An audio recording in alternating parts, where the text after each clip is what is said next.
안녕하십니까? 한빛재활의학과 원장 김민수입니다. 지금부터 추간판 탈출증의 후유장애 진단에 대해서 말씀드리겠습니다. 추간판 탈출증은 척추 사이에서 충격을 흡수하는 조직인 추간판이 밀려나오면서 발생하는 통증 질환인데요. 발생 원인으로는 추간판의 탈수와 같은 변성이 진행된 상태에서 허리를 삐끗하거나 미끄러져 넘어지거나 또는 교통사고와 같은 급격한 외력이 전달되면서 발생하는 것으로 알려져 있습니다. 추간판 탈출증의 증상은 척추 주변의 통증과 함께 경추인 경우에는 팔, 요추인 경우에는 다리로 뻗치는 방사통이 특징입니다. 특히 탈출된 추간판이 주변을 지나가는 신경을 압박하는 경우 격심한 신경통과 함께 감각 이상, 근력 감소와 같은 기능 장애까지 유발할 수 있습니다.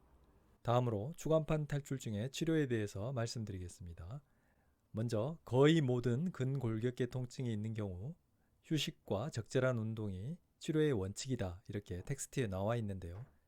사실 요즘과 같은 세상에서 내가 조금 아프다고 해서 마음껏 쉬고 충분하게 운동할 수 있는 형편이 되는 사람이 얼마나 되겠습니까? 그래서 어떻게 보면 휴식과 운동은 그림의 떡인 치료와도 비슷하다고 할 수 있겠습니다. 다음으로 약물치료에서 소염 진통제는 통증을 완화하고 탈출된 추간판 주변에서 생기는 화학적 염증을 해소해주는 효과가 있습니다. 약물 중에서 근육이완제는 말 그대로 긴장된 근육을 이완시킴으로써 통증을 줄여주는 효과가 있습니다. 그 외에 신경의 염증이 심한 경우에는 스테로이드 성분이 약물에 추가될 수 있겠습니다. 물리치료는 기계적인 방법으로 통증을 완화하고 근육을 이완시켜주는 효과가 있겠고, 특히 견인치료는 디스크에 가해지는 압력을 줄여주어 추간판 탈출증에 대한 실질적인 치료 효과가 있는 방법이라고 할 수 있겠습니다. 다음으로 여러분께서 많이 알고 계시는 도수치료는 의사선생님이나 또는 치료사 선생님께서 직접 수기요법을 이용하여 척추를 교정하고 근육의 기능을 증진시켜주는 치료에 해당됩니다. 이러한 보존적인 방법에도 통증이 지속되거나 신경 증상이 나타나는 경우에는 신경차단술, 신경성형술, 고주파 열치료술 등과 같은 시술, 더 나아가 추간판 제거술과 같은 수술적인 방법이 이용이 될 수 있겠습니다. 다음으로 추간판 탈출증의 후유장애 진단과 보험 보상에 대해서 말씀드리겠습니다. 방금 전에 말씀드린 치료에도 불구하고 추간판 탈출증의 증상이 적어도 6개월 이상 지속되는 경우에는 개인이 가입한 보험 약관에 따라 후유장애 진단을 발급받고 또 보상을 받을 수가 있는데요. 실제 사례를 통해 이 부분에 대해서 설명을 드리도록 하겠습니다. 40대 남성 환자로서 2018년 자전거를 타고 가다 넘어지면서 요통 및 좌측 하지 방사통, 하지 근력 약화가 발생한 분입니다. 먼저 환자분의 MRI 영상을 보겠습니다. 왼쪽은 척추를 길게 촬영한 영상이고요. 오른쪽은 단층 촬영한 모습입니다. 좌측의 영상에서 이 앞에 있는 부분이 복부에 해당되고 뒤쪽이 등에 해당됩니다. 요추에는 모두 5개의 뼈가 있는데 아랫부분부터 요추 5번, 4번, 3번, 2번, 1번이 있겠습니다. 여기 아래에 휘어진 부분은 엉치에 해당되는 천추가 있습니다. 척추의 뒷부분에는 척수신경이 흘러내리고 있는데요. 이 부분은 위로 쭉 따라 올라가면 뇌까지 연결이 되겠습니다. 척추와 척추 사이에는 추간판이 놓여 있는데요. 여러분께서도 눈치채셨는지 모르겠지만 3번과 4번 사이에 있는 추간판이 뒤쪽으로 더 밀려 나와 있는 것을 확인할 수 있습니다. 4번과 5번 사이에서도 추간판이 조금 더 밀려 나와 있죠. 참고로 척추 1번과 2번, 2번과 3번 사이에 있는 추간판들은 밝은 음영을 띠고 있는 반면 3번과 4번, 4번과 5번 이 부분들의 추간판 탈출증이 있죠. 이들 추간판들은 색깔이 검게 변해져 있습니다. 이는 추간판이 탈수와 같은 변성이 진행되었다는 것을 나타냅니다. 이렇게 추간판의 변성이 진행된 상태에서 어떤 외력이 전달되었을 때 추간판 탈출증의 발생 위험이 훨씬 더 높다고 할 수 있겠습니다. 우측의 단층 영상을 보겠습니다. 이 앞쪽이 복부에 해당되고 뒤쪽이 허리 부분에 해당되겠습니다. 여기 덩어리로 보이는 것은 허리의 근육입니다. 그리고 환자가 누워 있는데 발을 우리 쪽으로 하고 있고 머리는 저 먼 쪽으로 하고 있다고 생각했을 때 이 부분이 오른쪽에 해당되고 이 부분은 좌측에 해당되겠습니다. 여기 앞쪽에 검게 보이는 부분이 추간판인데요. 왼쪽 영상에서 척추와 척추 사이를 횡단면으로 잘랐을 때 보이는 모습에 해당됩니다. 그리고 추간판의 뒤쪽에서 밝게 빛나는 공간이 보이는데요. 이는 척추 뒤쪽에 있는 척수에 해당되겠습니다. 이 척수를 통해서 신경의 다발들이 위에서 아래로 흘러내리는데요. 여기 오른쪽 그림에서 척수 내부에서 점들 모양의 검은 음영들이 확인되고 있죠. 이 점들의 모습이 바로 척수신경의 다발에 해당되겠습니다. 이제 추간판을 자세히 살펴보겠습니다. 이 추간판의 뒤쪽 영역에서 다른 부위에 비해 하얗게 보이는 부분이 관찰되고 있죠. 바로 여기가 추간판 파열이 일어난 장소입니다. 약간 더 왼쪽으로 치우쳐서 뒤로 밀려나 있기 때문에 환자는 좌측의 증상을 더 많이 호소하게 되었습니다.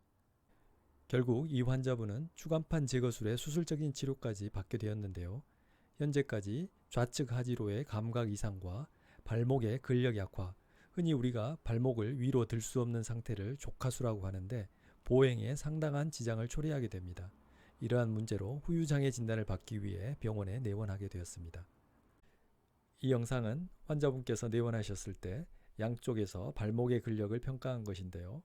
먼저 정상인 오른쪽을 보면 발목을 충분히 들어 올릴 수 있죠. 아래로 그리고 위로 정상적으로 움직이는 모습입니다.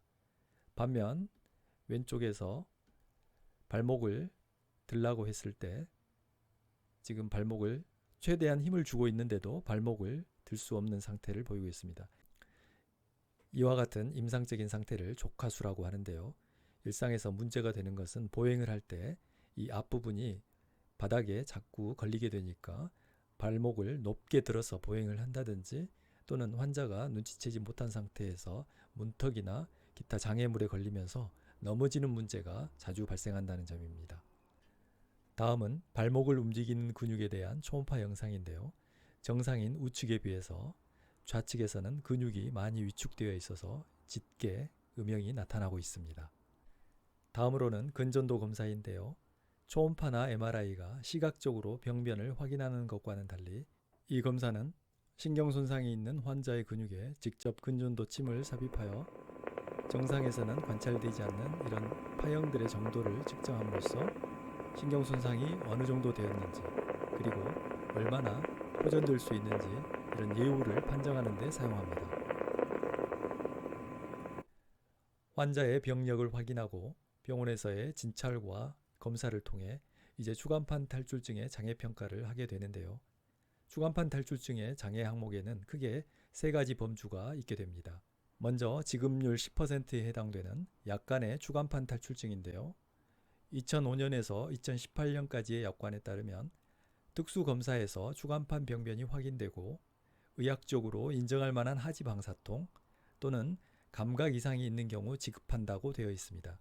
그런데 이 약관 중에 두 번째 해당되는 의학적으로 인정할 만한 하지 방사통 또는 감각 이상이 환자의 주관적인 통증 호소에도 적용이 되어 객관성을 결여한 면이 없지 않아 2018년 개정 약관에는 추간판 탈출증이 확인되고 신경생리검사, 즉 이 신경생리검사는 근전도 검사를 말합니다. 신경생리검사에서 명확한 신경근 병증 소견이 지속되는 경우에 지급한다라고 변경되었습니다. 다음으로는 지급률 15%에 해당되는 뚜렷한 추간판 탈출증입니다.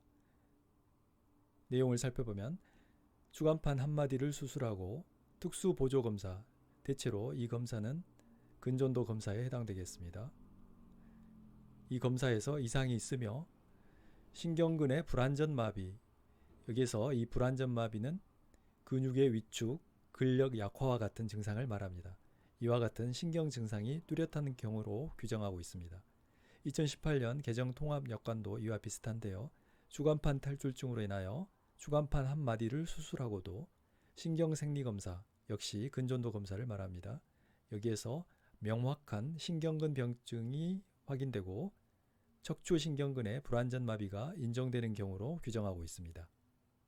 마지막으로 지급률 20%에 해당하는 심한 추간판 탈출증입니다. 내용을 살펴보면 추간판 탈출증으로 인하여 2마디 이상 수술하거나 또는 하나의 추간판이라도 2회 이상 수술한 경우이며 마미신경 증후군에 의하여 하지의 현저한 마비 또는 대소변의 장애가 있는 경우로 규정하고 있습니다. 2018년 개정 통합약관도 이와 같습니다. 추간판 탈출증으로 인하여 추간판을 2마디 이상 또는 1마디 추간판에 대해 2회 이상 수술하고도 마미신경 증후군이 발생하여 하지의 현저한 마비, 대소변의 장애가 있는 경우로 규정하고 있습니다. 방금 전 보여드린 환자 사례의 경우 환자분은 2005년에서 2018년 사이에 보험 가입을 하였고 추간판 탈출증을 진단받은 후에 요추 3, 4번 1마디를 수술하였으며 이후에도 발목을 움직이는 근육의 위축과 같은 불완전 마비 증상이 잔존하고 근전도 검사에서 뚜렷한 신경근 병증이 확인됨으로써 지급률 15%, 즉 뚜렷한 추간판 탈출증의 보상을 받을 수 있게 되겠습니다.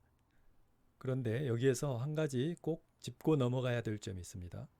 이 추간판 탈출증은 우리가 생각하는 것 같이 100% 외상에 의해서만 발생하는 경우는 매우 드뭅니다. 대부분 이 추간판 자체가 기존의 퇴행성 변화를 겪은 상태에서 외력이 가해지면서 발생하는 경우가 있기 때문에 환자의 사고 내용, 추간판의 퇴행성 변화, 그리고 치료 병력 등을 종합적으로 고려하여 외상 관여도를 별도로 산정하게 됩니다. 따라서 이 외상 관여도에 따라서 지급률이 차이가 나게 되겠습니다. 지금까지 추간판 탈출증과 후유장애 진단에 대해 말씀드렸습니다. 감사합니다.